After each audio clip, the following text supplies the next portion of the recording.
मैं ये समझता हूँ कि गवर्नमेंट का जो नैरेटिव है ये तो नैरेटिव दूर दूर तक इलेक्शंस में कहीं नज़र ही नहीं आएगा, बल्कि पीटीआई के टिकट होल्डर्स अभी आप चले जाएं डिस्ट्रिक्ट्स के बीच में तो वो आज़ाद इलेक्शन की तैयारी कर रहे हैं। आप पूछ लें जाके, मेरे सरगोदा डिस्ट्रिक्ट में इनके काफ़ी लोग हैं जो अभी सिटिंग भी बैठे हुए हैं, वो कह रहे हैं कि हमने अगला इलेक्शन आज़ाद लड़ना है, पीटीआई की टिकट पर नहीं लड़ना।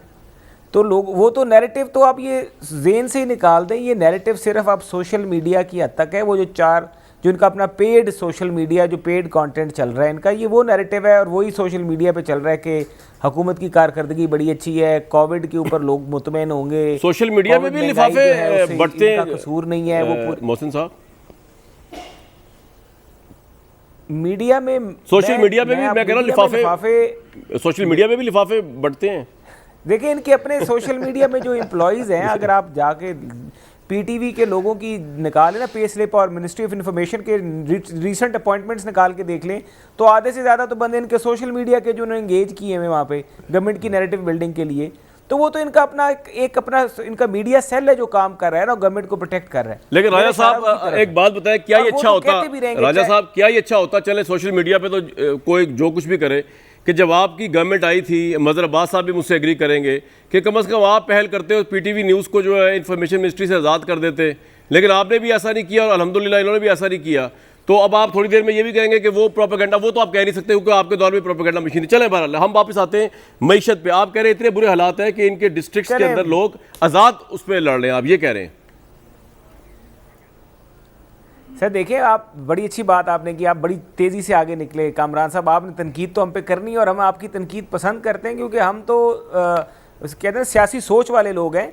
आपकी तनकीद हुकूमत से बर्दाश्त नहीं होती, हम पे बेशक जितनी भले तनकीद कर लें, बल्कि हम तो स्माइलिंग फेस से आपकी तनकीद लेंगे। लेकिन मैं चले छोड़िए इस बात को, मैं ये बात कर रहा था कि जो इस वक्त सूरत हाल है, देखें एक तो होती है ना महंगाई, इन्फ्लेशन, एक मिसमैनेजमेंट है। मैं आपको अपनी मिसाल देता हूँ, मैं खुद, मेरे एक हलके में एक जगह है सियाल मोड़, मोटरवे के ऊपर आती है, वहाँ पर एक बहुत बड़ी मंडी भी है, दुकानें भी हैं, परचून का भी काम होता है, थोक पे लोग जो बल्क परचेज का काम करते हैं, बल्क सेलिंग का, ये ईटेबल आइटम्स का, खाने पीने की अशिया का। अब मैंने वहाँ से एक चीज़ ली, मैं अपने महीने का अपना जो मेरा बाहर मेहमान खाना चलता है, जो भी सिस्टम, मैं इकट्ठा महीने का सामान ले लेता हूँ। मैं आपको अपनी मिसाल दे रहा हूँ कि जो चीज़ मैंने 1 लाख रुपए की सियाल मोड़ से ख़रीदी, मुझे वही चीज़ 50,000 रुपये की सरगोदा शहर से मिली। दाल का रेट जो था 50 गुना ज़्यादा चीज़ें बिक रही महंगी। चावल जो है, मतलब प्राइस कंट्रोल नहीं है हुकूमत का, प्राइस कंट्रोल नहीं है, चावल ज़्यादा, कोई कंट्रोल नहीं है। ये नलायकों की हुकूमत है। मैं कहता हूँ ना खाद पे कंट्रोल है, यूरिया का नोटिस लिया तो यूरिया शॉर्ट हो गई है, डीएपी का नोटिस लेते हैं तो वो 9,000 से ऊपर चली जाती है, नाइट्रो के पीछे आते हैं तो वो जो है वो अभी जो चीनी सस्ती है वो इसलिए सस्ती है कि वो मिलें चल पड़ी हैं, शुगर मिलों की, किसानों से सस्ता गन्ना खरीदना है तो जाहिर है वो उसके लिए चीनी जो है उसका रेट नीचे लेके जाएंगे, तभी गन्ना सस्ता खरीदेंगे। ये आपका पॉइंट आ गया। बात ये है कि घूम फिर के आवाम की, यानी आप कह रहे हैं कि जो प्राइम मिनिस्टर ने कहा है कि 3 महीने तक वजीर बाहर ना जाए, इससे मईशत ठीक हो जाएगी, इससे कुछ फर्क नहीं पड़ेगा, आप ये कह रहे हैं? सर मैं कहता हूं कि वो प्राइम मिनिस्टर साहब जब तक इस्तीफा दे के घर नहीं जाएंगे उस वक्त तक मईशत ठीक नहीं होगी। चले राजा साहब, ये तो इमरान साहब की भी हसरत थी और आपकी भी रहेगी कि प्राइम मिनिस्टर इस्तीफा दे, आपके दौर में भी नहीं हुआ, इनके दौर में भी नहीं होगा। लेकिन डार भाई, ये मैं क्या सुन रहा हूँ मेरे दोस्त के डिस्ट्रिक्ट लेवल के ऊपर जो है वो आप लोगों के साथ इतनी बेजारगी हो गई है कि ठीक है यूट्यूब पे तो आपने माफिया इकट्ठा कर लिया है बकौल नून लीग के, मैं नहीं कह रहा, ये कह रहे हैं, लेकिन नीचे ग्राउंड के अंदर जो है आपको कैंडिडेट नहीं मिल रहा, वो आज़ाद हो गए खड़े पीटीआई वाले। वैसे जो नून लीग के हालात चल रहे हैं, रांझा साहब मासूम आदमी है। मेरा तो नून लीग वालों को पैगाम है, कुछ तगड़े स्टालवर्ट्स जो हैं इनके पहलवान जो मीडिया फेस कर सकते हैं उन्हें उतारें। देखें बड़ी मासूमाना गुफ्तगू कर रहे थे, आपने भी कहा पीटीवी को आज़ाद कर देते। भाई मेरे, ये तो निजी चैनल्स को पीटीवी बनाने पे तुले थे, अब तो ऑडियोज आ चुकी हैं। पाकिस्तानियों, हमारे भाई कामरान शाहिद जैसे और कई निजी चैनल्स के एंकर्स के नाम सामने आ चुके हैं जी, वो हमारे एजेंडे पे प्रोग्राम नहीं कर रहा, इसको पैसे नहीं देने, इश्तेहारात नहीं देने इन चैनल्स को। अब तो मालकान के नाम तक कामरान शायद सामने आ गए हैं कि एक मालिक हमारा टीवी चैनल्स का हमारे एजेंडे के साथ खड़ा है, देखे ना आप भी खड़े हो। तो आप इनसे बात कर रहे हैं कि पीटीवी को आजाद करना था। नहीं, वैसे एक बात है डार साहब, ये दूसरी बात मैं एक बात तो बताया, रुकिए मुझे बड़ी खुशी हुई सर, एक मिनट सुनो सही। ये जो आप रेफरेंस दे रहे हैं मरियम नवाज साहिबा का, ये किस दिन ये क्यामत आई कि आपने मरियम नवाज साहिबा की हर बात पर जो है उनके कॉल ऑफ फेल के ऊपर मानना शुरू कर दिया कि वो सच्ची बात आप तो कहते थे ये सच बोलती नहीं है, ये आपको सूट कर रहा है सच, तो आप कह रहे हो सच बोल रही हैं। ओहो, हमें खुशी हुई। ये वही मोहतरमा है जो कहती थी लंदन तो क्या मेरी पाकिस्तान में कोई तो मैं आपसे पूछ रहा हूं। चंद रोज कबल ये वकला के प्रोग्राम में थी और वहां फ्रीडम ऑफ स्पीच के ऊपर भाषण दे रही थी कि मौजूदा हुकूमत फाशिस्ट है, गला दबा रही है, ये फ्रीडम ऑफ स्पीच के नाम पे ये दब्बा है, और अल्लाह अल्लाह अल्लाह अल्लाह क्या है, अल्लाह कौम के सामने लेके आए कि यही हतून ऑडियोज आ गई, एंकर्स को आर्म ट्विस्टिंग कर रही हैं, पाकिस्तान के क्रेडिबल एंकर्स की आर्म ट्विस्टिंग कर रही हैं कि बजट नहीं देना इस चैनल को क्योंकि ये एंकर हमारे एजेंडे पे। लेकिन डॉक्टर साहब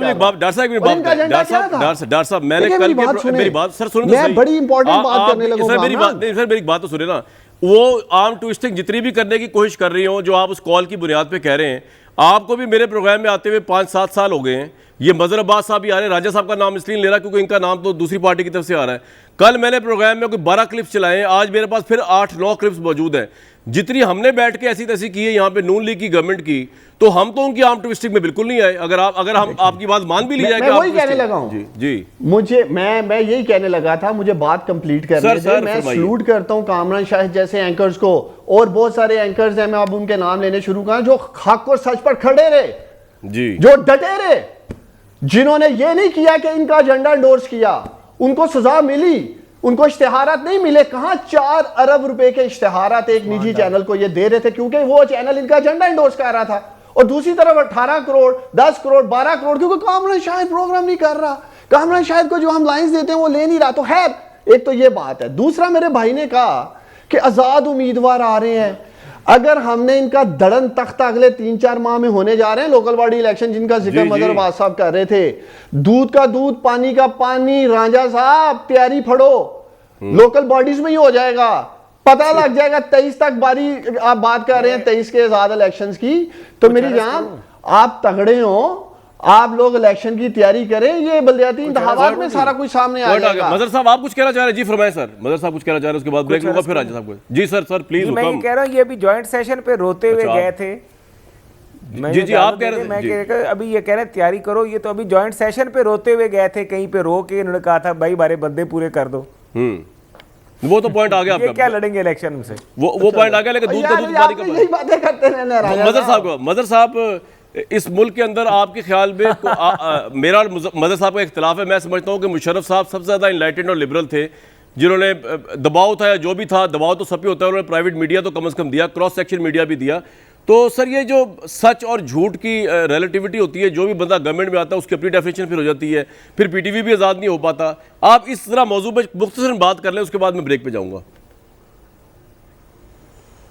देखो कामरान, मैं पहले भी ये बात, मतलब मैं जिस ऑर्गेनाइजेशन से, जिस यूनियन से बिलोंग करता हूँ, मैं यूनियन की बात कर रहा हूँ, जिस यूनियन से बिलोंग करता हूँ, उसका कंसिस्टेंट व्यू यही रहा है कि इश्तिहारात को हमेशा जो है वो सियासी मकासद के लिए इस्तेमाल किया जाता रहा है। इसलिए मिनिस्ट्री ऑफ इंफॉर्मेशन इस मुल्क में होनी ही नहीं चाहिए।